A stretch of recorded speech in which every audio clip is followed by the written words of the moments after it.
일루연구 TV에 오신 여러분 환영합니다. 저는 스포츠조선 유동혁, 루키더 바스켓 이동환입니다. 자, 2부가 시작이 되었습니다. 자, 용병 특집 1부 재밌게 보셨습니까? 저희 2부 바로 이어서 한번 가보도록 하겠습니다.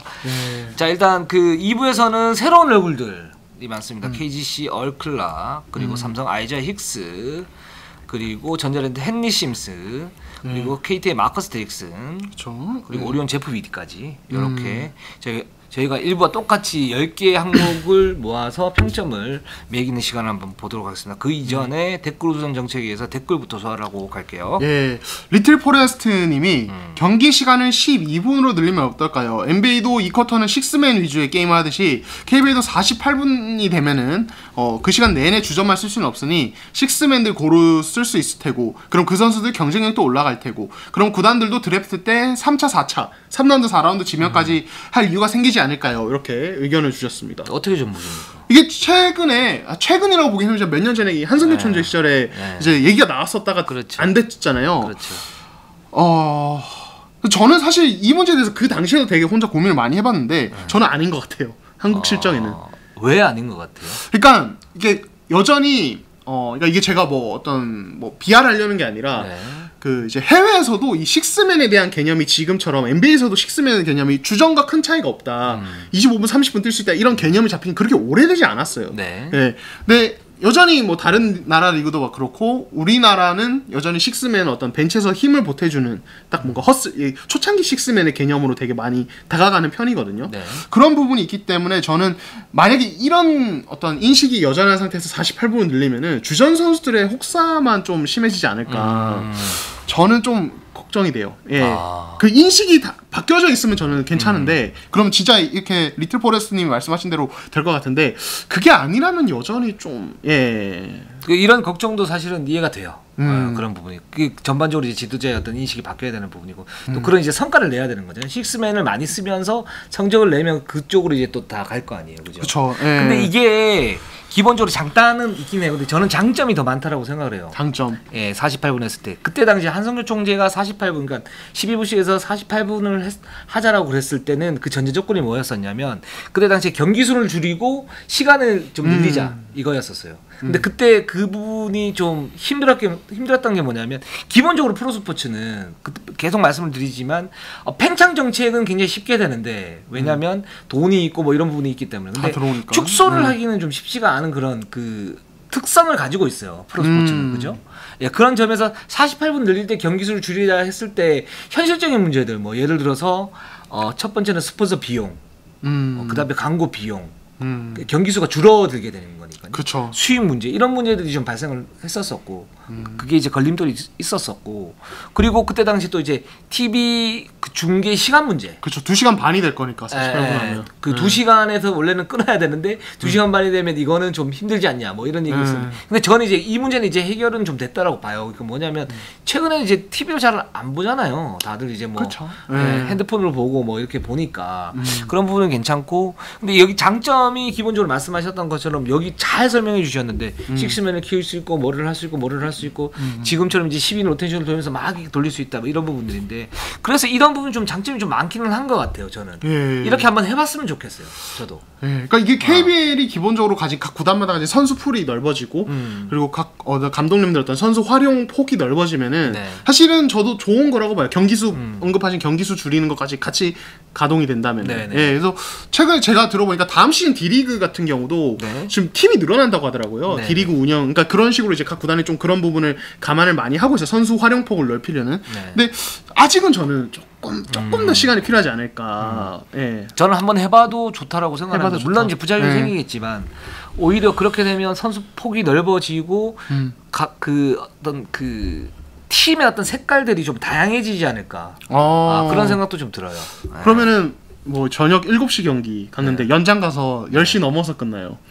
그러면 뭐 택시 퇴근 가능하시면 감안하시고 다 뭐 각오하시고 지금 얘기하시는 거죠? 한국 농구가 발전한다는데 그게 뭔 상관입니까?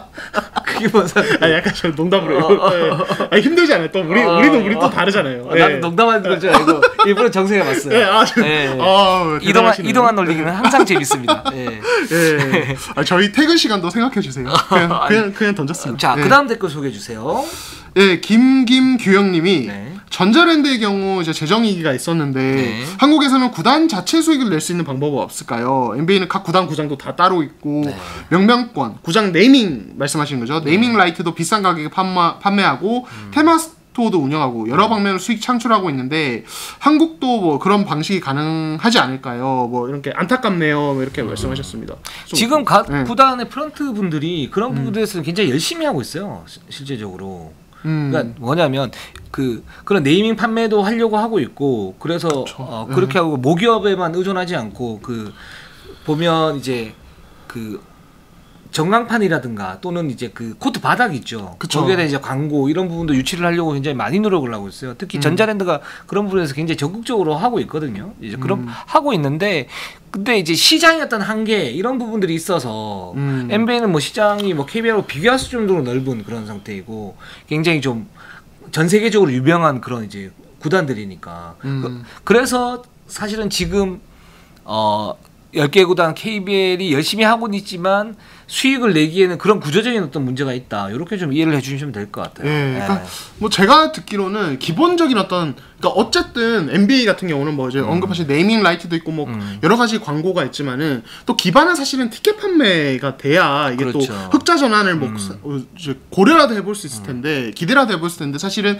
KBL은 제가 알기로는 막 각 구단마다 다르겠지만 한 시즌에 그 티켓 판매 수익이 7억이 나오면 그것도 진짜 많이 나온 거라고 그렇죠. 얘기를 하더라고요. 근데 경기당 한 5천만 원 정도 나오죠. 그렇죠. 그러니까 꽉 차면. 그렇죠. 예. 근데 그 27경기 기준으로 가면 뭐 7억 뭐 이렇게 그게 맥시멈인데 근데 반대로 드는 비용 생각하면 어마어마하게 100억 안팎에.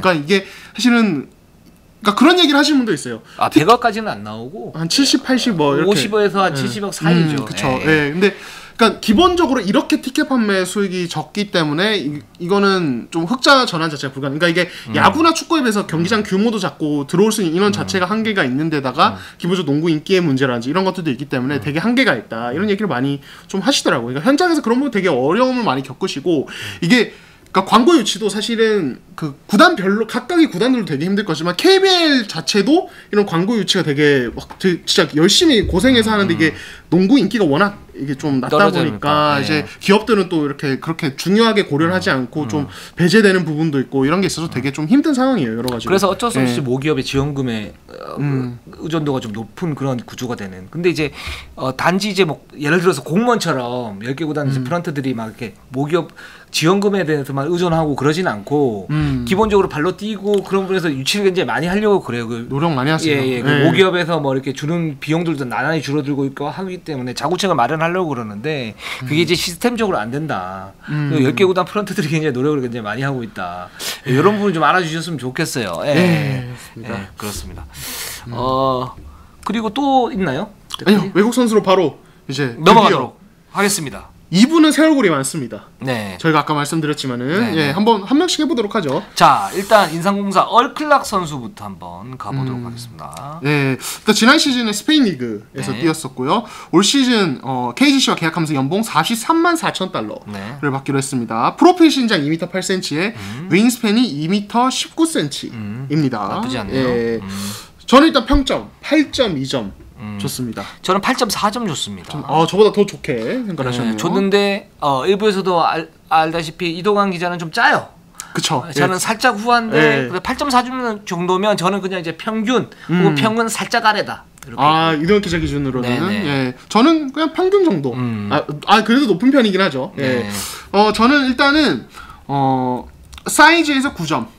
2m 8에 2m 19면은 뭐 되게 좋은 사이즈로 생각해요. 뭐 10점까지는 안 가겠지만은 좋은 사이즈로 생각하고 1대1, 2대2 둘 다 일단은 8점을 줬습니다. 이거는 뭐 사실 좀 지켜봐야 알 수 있는 부분이라서 되게 조심스러웠는데 1대1은 그 페이스업 상황에서 미드레인지 점퍼가 되게 위력적이고 그리고 2대2는 피켓롤과 팝이 모두 될 수 있는 자원이 될 것 같기 때문에 예상입니다. 그렇기 때문에 8점을 줬습니다. 이 선수는 저는 이제 사이즈를 8점 준 게 뭐냐면 뭐 높이 이런 부분이 아니고 빵이 좀 얇아요. 몸이 얇다. 몸이 좀 얇아요. 이제 그 부분에서 좀 이제 마이너스가 좀 있었고 그 운동 능력 같은 경우는 사실은 뭐 그렇게 좋은 선수는 아니다. 그냥 평범한 선수다라고 생각이 들고 일단 근데 저도 1대1 공격에는 10점을 줬어요. 10점.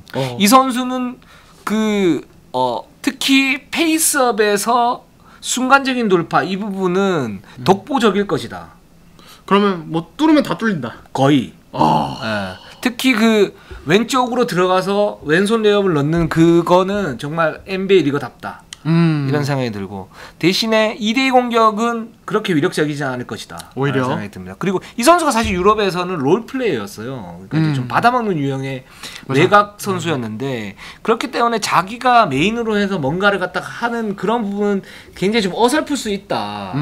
NBA 출신이긴 하지만 초반에는 좀 약간 좀 실수를 좀 할 수도 있고 기본적으로 2대2 공격에 대한 위력은 좀 떨어질 것이다라는 생각이 듭니다. 그러면 얼클락 은 다음 시즌 득점왕 경쟁을 할 거라고 보시나요? 1대1에 10점 주셨잖아요. 근데 KGC 김승리 감독이 그 옵션을 많이 줄까? 이 부분이 문제인 거죠. 그러니까 1대 그러니까 미드레인지 쪽에서 페이스업을 통해서 1대1을 하기 위해서 공간이 비어야 되지 않습니까? 그리고 스페이싱이 돼야 되는데 그 스페이싱에 대한 옵션을 얼마나 많이 줄까? 이런 부분에 대한 어떤 그 딜레마는 있을 수 있는 거죠. 그러면은 이 시너지 팀과의 궁합 부분에선 점수가 어느 정도입니까? 저는 시너지 8점 줬어요. 시너지 8점. 저는 9점 줬습니다. 저는 오히려 더 좋게 봐서. 왜 9점 줬어요? 그러니까 이 KGC가 사실은 그러니까 이 공격 스타일을 보면은 그러니까 장신 빅맨을 활용하는 뭐 물론 오색은 있긴 하지만 빅맨 중심의 어떤 농구보다는 좀 모션 오펜스, 그러니까 그 중에서 플렉스 오펜스를 되게 많이 쓰는 팀이거든요. 이렇게 이제 플렉스 컷이라고 이제 베이스라인에 따라서 컷하는 한번 스크린 걸어주고 그 컷을 위한 그 다음에 그 선수가 바로 백스크린 받아서 위로 올라오는 이게 되게 이걸 기반으로 하는 오펜스를 플렉스 오펜스라고 하는데 이게 사실은 포워드가 많은 팀이 되게 좋고 어떤 슈팅력, 캐치앤슛 능력 어느 정도 갖춘 선수가 많은 팀이 되게 좀 위력적일 수 있는 농구고 KGC가 사실 거기에 되게 맞는 팀이라고 저는 생각해요. 그리고 저는 인상공사가 굳이 빅맨이 아닌 포워드로서 어쨌든 뛰어왔던 얼클락을 영입한 거는 저는 그런 어떤 팀 스타일과도 좀 뭔가 연관성이 있지 않을까라는 개인적인 어떤 생각이 있거든요. 그러니까 그런 부분에서 저는 좀 시너지가 날 수 있다. 그러니까 지난 시즌에 맥컬러가 뭐 좀 사실 공격에서 뭐 안정적이었다 뭐 이런 거 이렇게 말하기 힘들지만은 어쨌든 기본적인 타입은 맞았다고 보거든요. 그래서 저는 얼클락도 뭐 빅맨 타입이 아니라 포워드 타입이기 때문에 좀 맞을 수 있다 KGC와 그렇게 생각합니다. 근데 그 부분은 저는 조금 다른 게 그 지난 시즌에 이제 맥컬러를 데리고 온 거는 빅맨을 못 데리고 왔기 때문에 맥컬러를 데리고 온 거고 거기서 맞추다 보니까 이제 그런 이제 그 모션 오펜스를 하게 된 건데 근데 KGC가 굉장히 강했을 때 데이비드 사이먼 있을 때였거든요. 그건 그렇죠. 그런 상태였고 이제 얼클락 같은 경우에는 이제 공격에서는 이 선수가 가지고 있는 역량이 굉장히 좋기 때문에 기본적으로 어느 정도 맞춰줄 수는 있다. 또 KGC가 그 많이 움직이긴 하지만 결정적인 순간에 1대1을 많이 하는데 그런 면에서 얼클락이 그 어떤 해결 능력이 있다 이렇게 보고 있고요. 근데 수비가 문제죠. 이 선수. 이 선수가 수비에 대해서 집중력이 떨어지는 경우가 상당히 많아요.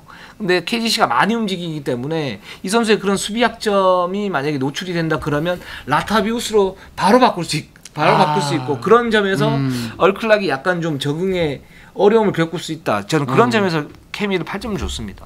뭐 저희가 다음 주에 또 이 옵션 할 때 라타비우스 언급을 할 텐데 일단은 그러면은 저는 8점이죠. 이동혁 기자는 조금 더 높게 8.4점. 8.4점. 이 선수 슈팅 능력도 굉장히 좋고요. 그렇습니다. 자, 그다음 아이자이 힉스로 한번 가보도록 하겠습니다. 단언컨대 저는 아이자이 힉스가 올 시즌 최고의 선수라고 생각합니다. 저는 높은 평가할 만한 선수라고 봅니다. 저는 9.0점이요. 9.0이요? 네. 9.0? 네. 그럼 압도적이다. 네, 9.4에서 깎아서 9.0이 나왔어요. 그렇군요. 저는 8.1점. 너무 짜다. 근데 저는 낮게 평가는 아니. 근데 하다 보니까 조금 낮아졌어요. 저 평균치 내 보니까. 제가 좀 간단하게 말씀을 드릴게요. 일단 이 선수의 공격 능력 자체가 최고 수준이다.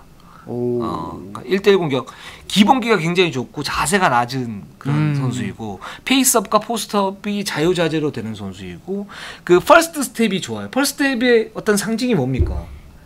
퍼스트 스텝이요? 돌파 속도 아니죠. 천재 이런 거 아닙니까? 천재적인 거 아니야. 퍼스트 스텝이 딱 했을 때 나는 천재니까 마이클 조단 이거 타고나는 거 아닙니까? IGX가 계속 해보세요. IGX가 그런 선수다. 그런 선수다. 이런 생각이 들고 1회 공격에서도 기본적으로 그러니까 이 선수는 스피드 자체가 어떤 스피드가 있냐면 그냥 쭉 가는데 그게 가속이 붙어요. 자연스럽게. 그래서 이상민 감독이 뭐라고 얘기를 했냐면 외곽에서 좀 그 스페이싱 좀 벌여주고 2대 공격을 했을 때 롤이든 팝이든 간에 그 선수한테 줄 수 있는 공간을 만들어줘라. 힉스가 다 해결을 할 것이다. 이렇게 얘기를 하는데 진짜로 그런 능력이 있는 선수예요. 그래서 저는 10점을 줬어요. 예, 저는 그러니까 뭐에 10점을 줬다는 얘기죠. 예. 1대1 공격 2대2. 2대1 10점. 1대1 2대2. 예. 예. 아, 그렇군요. 저는 1대1은 7점, 2대2는 8점 줬습니다. 장난하세요, 지금. 근데 이건 아닌데. 이건 아니야. 저는 1대1은 모르겠어요. 얼마나 1대1에서 위력적일지. 솔직히. 장난 아니라니까요. 저는 그러니까 이 선수가 막 플러터성으로 훅슛도 막 넣고 막 되게 그러니까 저는 운동력 일단 10점 줬어요. 기본적으로 운동 능력 10점. 이거는 영상 보시면 다들 10점 줄 수 있을 정도로 생각해요. 맞아요. 진짜 제일 좋은 수준이고 유연하고. 예, 엄청 유연하고 엄청 빠르고 엄청 높이 날아다닙니다. 그렇죠. 예, 진짜 마이클 조던이에요. 그건 천재. 인정. 예, 근데 약간 아데 토쿤보 보는 느낌이었어요, 나는. 외모도 약간 비슷한 뭔가 그런 느낌이 있어요. 예, 근데 일단 2대2는 저도 되게 좋은 선수라고 생각해요. 특히 뭐 피켄롤 할 때 그 워낙 빠르다 보니까 롤 하는 것도 좋고 이 선수 3점을 던질 줄 알기 때문에 그렇죠. 피켄팝 옵션도 활용을 할 수 있습니다. 그러니까 그런 다양성 부분에서 되게 좋고 운동력이 기본적으로 받쳐준다는 것은 2대2 할 때 그냥 수비를 계속 흔들어 놓을 수 있다는 얘기가 되기 때문에 그 스피드로 되게 좋은데 1대1은 제가 본 영상에서는 그렇게 빈도 자체도 높지 않았고 그리고 뭔가 세련된 기술을 갖췄다고 하기에는 페이스업 어떤 중심에 저는 얼클락이 아까 말씀하셨던 것처럼 제가 말했던 것처럼 그 페이스업에서든 들어가는 속도나 날카로움이 굉장히 좋다고 하지 않았습니까? 이 선수가 거의 그런 스타일이에요. 페이스업을 되게 좋아하시네요. 아니요, 포스트업도 좋아하는데 그런 능력이 있다라고 생각을 하는 거고 얼굴 보고 하는 거 좋잖아요. 얼굴 보고 하는 거 좋죠. 좋잖아요. 그리고 이 선수는 또 수비가 또 말도 안 돼요. 수비가 좋다. 수비가 너무 좋아요. 특히 그 가로 수비, 세로 수비가 물론 이제 사이즈 대비해서 파워가 살짝 떨어지고 뭐 높이가 살짝 떨어지는 거 있는데 그게 운동력으로 커버가 되고 스텝이 굉장히 좋아요. 이 선수가 엄청 좋아서 그런 면에서 저는 이 선수는 거의 뭐 팀의 그러니까 약점이 별로 없는 선수다. 단 이제 삼성이란 구단이 가드가 워낙 약하기 때문에 과연 이 선수를 메워줄 수 있을까. 그래서 전 팀케이밍 7점 줬어요. 그래서 9.0점이 나왔어요. 그것 때문에 저는 시너지 한 8점. 그래도 어쨌든 뭐 김동욱도 있고 뭐 그러니까 살려줄 수는 있을 건데 말씀하신 대로 이 가드 쪽에서 어떨지는 모르겠다. 저는 운동 능력이 워낙 뛰어나기 때문에 그 외에 어떤 다른 단점들을 굉장히 많이 메울 수 있는 선수라는 생각은 들어요. 예, 그리고 지금 이제 프로필 신장 2m 2로 알려졌는데 이게 삼성 쪽 얘기를 들어보니까 이게 맨발 신장인 걸로 알고 있더라고요. 6, 7이죠. 예, 2m 6, 7이라고 하니까 이제 좀 기대가 되고 그리고 기본적인 클래스가 있다. 마이클 조던 얘기했어요. 노스캐롤라이나 출신이에요. 연봉도 45만 달러. 괜히 많은 돈 받는 게 아니다. 이것도 많은 돈도 아니에요, 사실. 삼성이 고르고 골라서 기다렸다 데리고 온 선수 아닙니까? 그렇죠. 삼성이 제일 진짜 많이 좀 관찰을 했으니까 선수들을. 그럴 만하다. 그러면은 진짜 뜬금없는데 이거 여쭤볼게요. 사실 예전에 힉스 하면은 국내 농구 팬들은 마르커스 힉스 생각하시잖아요. 그때 엄청난 임팩트가 있었잖아요. 아이자 힉스도 그런 강력한 임팩트를 보여줄 수 있어요. 더 강할 거다. 오리온 힉스 이상의 임팩트를 거의 그 정도 갈 거다. 제가 볼 때는. 올 시즌 최고의 외국인 선수다. 유동혁의 픽. 아이자 힉스. 득점왕 빼놓은 당상이다. 알겠습니다. 이거 자막 크게 해주세요. 이게 캡처해서 박제할 수 있게. 예, 좋습니다.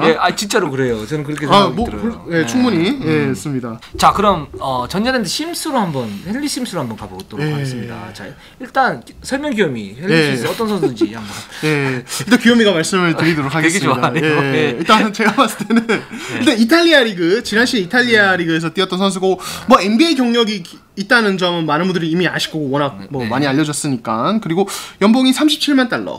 조금 사실 많이 비싼 편은 아니에요. 근데 바이아웃 금액이 있었어서 그걸 감안해 주셔야 될 것 같고 신장이 2m 8cm, 윙스팬이 2m 25cm예요. 저는 그래서 사이즈 10점 줬습니다. 저는 9점입니다. 사이즈 9점. 네네네. 왜 10점이 아닌가요? 일단 파워가 좀 부족해요.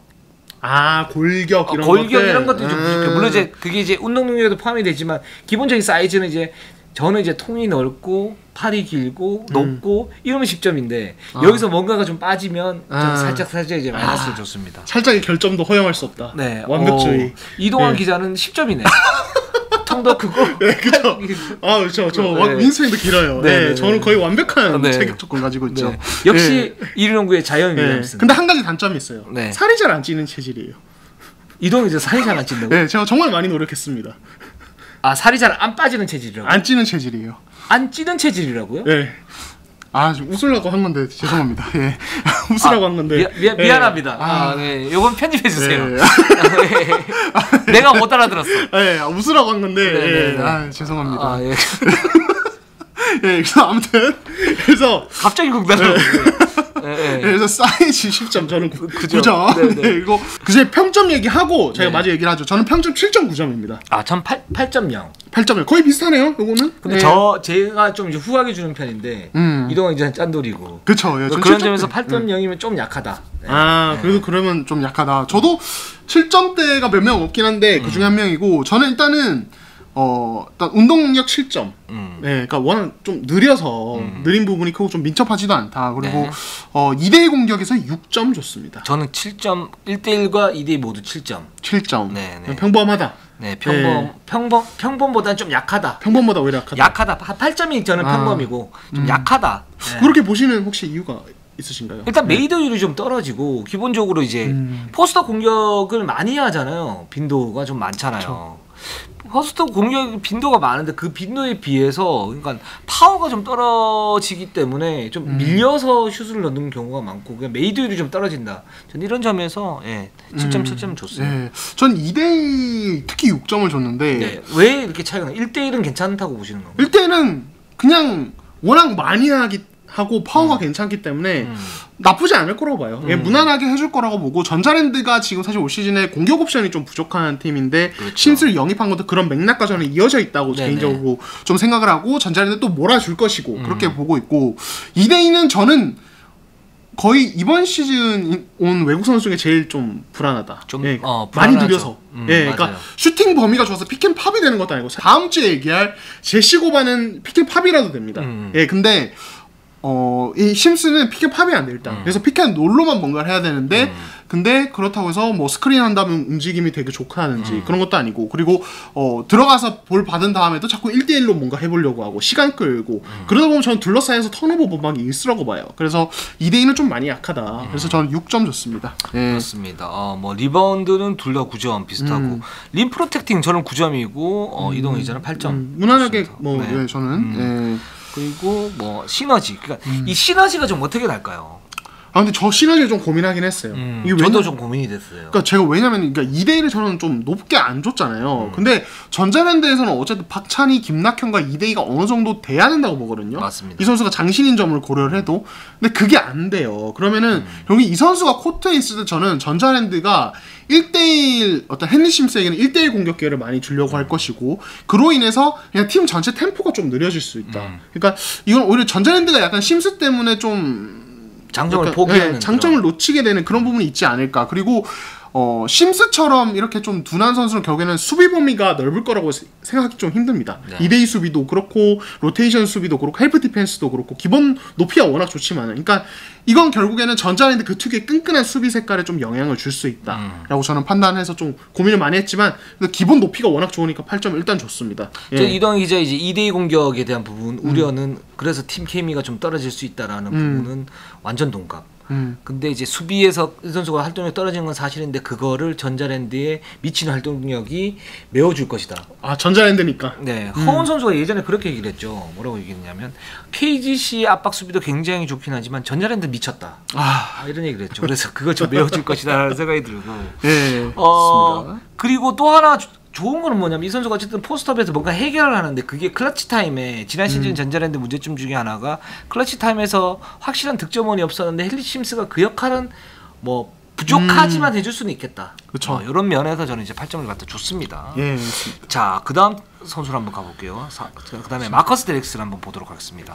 KT의 마커스 데릭스 우리가 굉장히 좀 많이 다뤘던 그런 선수죠. 예. 네, 그렇죠. 예. 일단 조지타운 대학 출신이고요. 그리고 G리그에서 있다가 올 시즌에 왔고 연봉이 40만 달러입니다. 그리고 신장이 프로필상이 2m 1cm고요. 윙스팬은 2m 16cm. 뭐 긴 편이죠. 예, 그렇습니다. 저는 평점 7.9점. 그렇게 줬습니다. 저는 8.3점 나왔습니다. 8.3점. 좀 이제 떨어지는 건 평균보다 좀 떨어지는 거죠. 둘 다. 예. 떨어지는 건데 일단 보면 이 선수 우리가 슈팅력은 10점 만점을 줬어요. 둘 다 그쵸. 예. 뭐 슛은 제가 봤을 때 와, 예전에 KT 하면 다들 또 슛하면 또 제스퍼 존스 많이 떠올리시는데 네. 제스퍼 존스 생각이 날 정도로 막 펑펑 꽂아야 될 것 같아요. 진짜 슛은 너무 좋고 그래서 KT랑도 그런 색깔은 또 어느 정도 맞아 떨어질 것 같다. 그리고 3.7 성공률이 40%가 넘으니까요. 그것도 볼륨도 높고 경기당 막 1.7개 뭐 이렇게 그렇죠. 2개 가까이 했으니까 저는 그래서 KT 양궁농구의 색깔은 맞다. 다만 2m 1cm라는 크지 않은 신장 그리고 몸 자체는 뭐 좀 그렇게 얇지는 않은 편인데 과연 진짜 자기보다 크고 힘 좋은 빅맨들 상대로 어느 정도 버텨줄까? 그러니까 이게 좀 결국에는 리바운드랑 림 프로텍팅에 영향을 준다라고 해서 그쪽에서 저는 점수를 좀 깎았어요. 저도 많이 깎았어요. 우리 둘 다 비슷하고, 그러니까 그런 수비적인 어떤 약점이 있고, 뭐 서동철 감독이 그때 그런 얘기를 하지 않았습니까? 저희가 이제 소개를 해드린 거는 뭐냐면 생각보다 2대2 수비나 이런 부분에 대해서 이제 수비의 어떤 이해도는 높은 편이다. 그리고 그렇게 하려고 그런다. 그랬는데 근데 그게 이제 과연 실전에서 될까? 이런 부분에서는 약간 좀 의문이에요. 그래서 이제 KT가 2대2 수비 보강을 굉장히 좀 많이 하고 있는데 데릭슨이 그 발목을 잡을 가능성이 좀 더 높지 거기에 보탬이 될 가능성이 좀 더 높진 않다라는 게 제 개인적인 판단입니다. 그런 게 아쉽죠. 그러니까 신장이 상대적으로 작은 선수기 때문에 뭐 높이가 부족한 건 어쩔 수 없는 거고 뭐 태생적인 부분이니까. 근데 그렇다면 작으면 더 빠른 선수가 빠를 가능성이 높으니까 그러면 뭐 이제 해치를 막 자유롭게 한다든지 압박 수비도 도와주고 로테이션 수비도 빠르면 좋을 텐데 사실 이 선수는 그렇지는 않단 말이에요. 활동력이 떨어지죠. 예, 그러니까 신장은 작은데 그냥 슈팅력이 좋은 거지. 그렇죠. 예, 그렇게 이거는 사실 미국 쪽에 있을 때도 좀 약점으로 지적됐던 부분이기 때문에 맞습니다. 좀 아쉽다. 예, 그래서 아무튼 근데 공격에서는 좀 더 매력적일 수 있다라고 보는 게 뭐냐면 우리가 이제 시너지를 다 굴을 줬어요. 굴을 준 이유가 뭐냐면 저는 둘 다 제가 생각할 때는 공격적인 것 같아요. 그러니까 그쵸. 이 선수가 이제 피켓롤보다 피켓팝을 많이 하는데 그게 오히려 골 밑에서 어떤 스페이싱을 넓히면서 허운이나 다른 선수들이 들어갈 수 있는 공간을 마련해준다. 이런 부분에서 KT하고는 좀 잘 맞는다. 저는 좀 이렇게 생각을 합니다. 그리고 이 선수는 이제 서홍철 감독도 얘기했는데 1대1이 좀 돼요. 맞아요. 예, 페이스 공격 통해서 1대1이 되는 선수기 때문에 포스트업도 좋고요. 예, 그러니까 지난 시즌 KT를 보면은 그러니까 알손턴이 뭐 터지는 날 아니면은 거의 클러치 상황에서 허운에게 또 의존을 많이 했어야 됐거든요. 그렇죠. 예, 근데 이 선수가 이 정도 1대1 공격력을 가지고 있으면 제가 봤을 때 제가 영상에서 보는 1대1 공격력을 보면은 좀 허운의 부담을 덜어줄 수 있다. 그러니까 KT가 옵션이 좀 다양해질 수 있다. 클러치 상황에서 이것도 좀 장점이지 않나. 그렇습니다. 이 선수가 사실은 운동 능력이 좀만 더 좋았으면 여기 안 왔겠죠.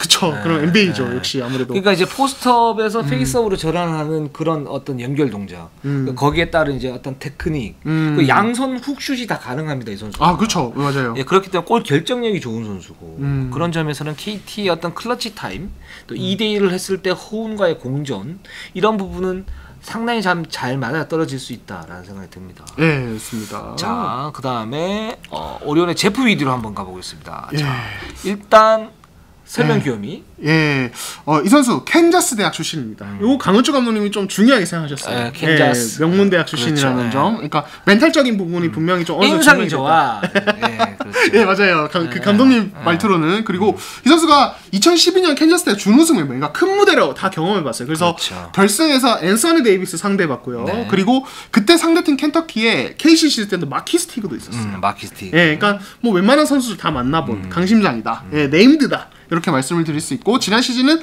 이스라엘 리그에서 뛰었고 연봉이 44만 9천 달러, 신장이 프로필상으로 2m 13cm, 뭐 저는 맨발로 봐도 한 2m 11cm 정도 될 것 같고 윙스팬이 2m 18cm, 뭐 무난한 수준이라고 보면 될 것 같습니다. 이 선수가 이제 공식 신장으로는 제일 큰 선수죠. 그쵸, 최장신이죠. 최장신이고 이 선수의 특징은 뭐냐면 수비는 거의 완벽한데 공격력은 제로다. 수비 전문이다. KBL의 루디 고베어다. KBL의 루디 고베어. 루디 고베어는 그래도 공격력이 조금 있는데 거의 그래도 비슷한 선수죠. 근데 타입으로 말씀하시면 진짜 비슷한 게 많아요. 진짜 많아요. 예. 오리온에서 기대하는 장점도 루디 고베랑 거의 비슷합니다. 예, 그러니까 그래서 저는 평점 일단 7.8점 줬어요. 짜네요, 근데. 저는 기분 다 짜요. 네임드라면서 7.8점. 저는 그런 거에 흔들리지 않아요. 저는 수비는 굉장히 좋고 공격은 많이 약하기 때문에 거기 중간 8.4점. 8.4점. 그래도 높은 편이긴 하네요. 그래도 중간에서 좀 높은 편이죠. 저는 제일 낮을 거예요. 지금 10명 중에. 근데 일단은 이게 왜냐면 편차가 좀 있어서 그런데 일단 우리가 지금 뭐 표로 이게 다 나올 거니까 일단 운동 능력에서 완전히 갈리네요. 저는 이제 9점을 줬고 전 6점이요. 6점을 줬는데 왜 6점입니까? 왜 6점이에요? 도대체 왜 6점이에요? 이 선수가 육을 좋아하세요? 아니야 그게 제프 이디가 싫어요? 캔자스 나온 게 싫어? 아니요 저는 그러니까 그렇게 엄청 빠르지도 않고 그렇다고 뭐 힘이 엄청 좋은 것도 아니고 파워풀한 것도 아니고 높이 뛰는 것도 아니고 엄청 잘 달리는 것도 아니고 애매하다. 아니 근데 2m 13인데 트랜지션이 그 정도 되는 건 훌륭하지 않습니까? 그 정도면? 이거 기동성 나쁘진 않죠. 네, 기동성 좋고 그리고 이 선수 블럭슛 능력이 어마어마하지 않습니까? 그런 운동 능력, 그러니까 민첩성이 좋은 선수예요, 이 선수가. 그거는 맞아요. 그래서 제가 다른 부분을 높이 점수를 줬는데. 그 6점이잖아요, 그래서. 알겠습니다. 그러면은 카메라 모두가 보는 앞에서 이동혁 기자의 강압에 의해서 제가 점수 1점 올리겠습니다. 예. 아니 7점 이렇게 바꿔주세요. 또 나를 쓰레기 만든 거예요? 좀 바꿀게요. 근데 또 제가 들어보니까 좀 맞는 것 같아요. 제가 이거 너무 매기는 거 아니고 너무 저평가했어요. 저는 약간 그러니까 보면서 지난 시즌 오리온스 때도 사보비치가 약간 겹치는 게 있어서 사보비치보다는 훨씬 좋은 선수죠. 운동경 좋은 선수 같아요. 저는. 네. 아무튼 그래서 전 7.9점으로 바꿀게요. 이런 사보비치. 그래서 저 운동에 그럼 7점. 6점은 너무 낮게 줬습니다. 인정합니다. 자, 1대1 공격 우리 비슷하고요. 6점. 1대1 공격이 없습니다. 그러니까 이게 사실은 뭐 이 선수가 뭐 슈팅 범위가 좁고 뭐 1대1을 할 때 뭐 스케일풀 하지 않고 뭐 이런 건데 그러니까 포스트업으로 밀고 들어가잖아요. 이렇게 사이즈 좋은 선수가. 근데 그 다음에 어떤 피벗 동작 이런 게 굉장히 투박해요. 그 공격에 테크닉이 별로 없습니다. 그러니까 사실 이렇게 어느 정도 몸도 골격도 나쁘지 않고 키가 좋으면은 사실은 신장을 이용해서 밀고 들어가서 피벗 동작만 잘 활용해도 상대가 워낙 크기 때문에 좀 어느 정도 제압이 가능한데 사이즈로. 근데 그게 안 돼요, 이 선수는. 옵션을 안 준 거예요. 제가 볼 땐 대학 때 프로 때 옵션을 안 줘서 거기 그냥 특화된 선수예요. 그렇죠. 지금 이제 기대하기는 힘든 거죠. 그렇죠. 그래서 그 개발도 안 돼 있고 제가 볼 땐 센스도 없고. 녹해주지 않았어요, 갑자기. 공격은 제가 볼 땐 못한다니까요. 1대1은 했습니다. 전 2대1은 대신 8점. 저도 8점. 그러니까 말씀하셨다시피 신장 대비 달리는 능력, 그리고 2대2 할 때 스크린하고 림으로 돌진하는 능력, 그런 스피드는 굉장히 좋다. 그리고 팀 그 2대1을 할 때 어떤 조합이 기본적으로 이제 스크린을 잘 서요. 잘 서고 빠져나갈 때 어떤 볼 핸들러의 움직임을 보면서 정확하게 자기 자신의 어떤 그 위치, 그러니까 오픈된 위치를 갖다 찾아가요. 이제 그런 점이 좋아요. 근데 픽앤팝은 없습니다. 슛을 못 쏘기 때문에. 슛 범위가 짧아요. 그래서 그렇습니다. 그러니까 오리온에서 그래서 이제 위드를 위한 어떤 패턴도 좀 준비를 하고 있다고 하더라고요. LU 패턴 이런 것들. 그러니까 그렇죠. 우리 실제로 오리온 관계자도 위디가 뭐 솔직히 1대1이 그렇게 강한 선수는 아니다. 하지만 2대2에서 픽앤롤에서 특히 강점이 있다 이렇게 얘기를 했을 정도로 오리온에서도 그 부분을 좀 주목하고 있기 때문에 다들 지켜보시면 좋을 것 같고 저는 뭐 사이즈와 어떤 블록슛 감각 이런 것들 너무 좋다고 판단해서 리바운드 림 프로텍팅 9점. 저는 10점. 10점. 좋습니다. 그리고 저는 시너지 9점을 줬어요. 저도 9점이에요. 그러니까 1대1이 약한데 저는 이게 오리온에 좋은 것 같아요. 맞아요.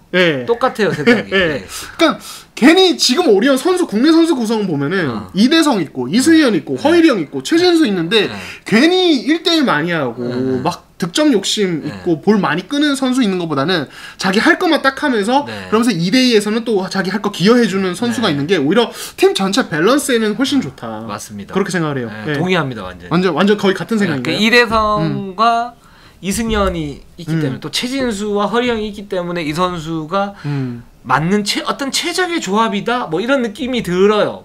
이 선수보다 더 좋은 케미를 가진 선수를 만날 수 있을까 오리온이? 이런 느낌이 들어요. 그러니까 DB랑 좀 비슷한 부분이 있는 거죠. DB도 어떻게 보면 국내 선수들 다 공격력이 다 괜찮고 뛰어나기 때문에 그걸 또 최극대화하기 위해서 굳이 막 이제 득점력이 좋은 선수를 쓰지 않는 건데 뭐 위디도 좀 그런 쪽에 속한다고 보면 되고. 그렇죠. 고향의 오누아쿠다. 오누아쿠다. 이런 느낌이 듭니다. 위디가 들으면 기분 나빠하지 않을까요? 아니 나는 NBA에서 뭐 이러면서. KBL에서 입증이 안 됐잖아요 지금. KBL 신이 아니에요. 그럼 얘기 나온 김에 한번 비교해보죠. 그러니까 오누아쿠와 위디 누가 더 물론 봐야겠지만은 그러니까 둘 다 좀 수비형으로서 데려왔는데 누가 더 무섭다고 보세요? 전 비슷할 것 같아요. 아 둘의 어떤 네. 기량이 네, 비슷할 것 같아요. 네. 정말 우열을 가릴 수가 없어요. 근데 진짜 참 뭐랄까 전체적인 레벨 자체가 높아지긴 했네요. 그러니까 지난 시즌 최고였는데 그러니까 오나우코가 더 나아요? 아니면 위디가 더 나아요? 장점이 다른데 전 그래도 오나우코 안전빵 리스크하지. 예, 뭐 틀려도 괜찮. 저는 제프 위디. 네, 모험빵. 제프 위디는 오노아쿠보다 위다. 네. 예, 저는 오노아쿠가 그래도 위다. 예, 알겠습니다. 이건 뭐 나중에 한번 지켜보도록 하죠. 놀릴 그렇습니다. 수 있나. 그런 아이작스가 짱이다.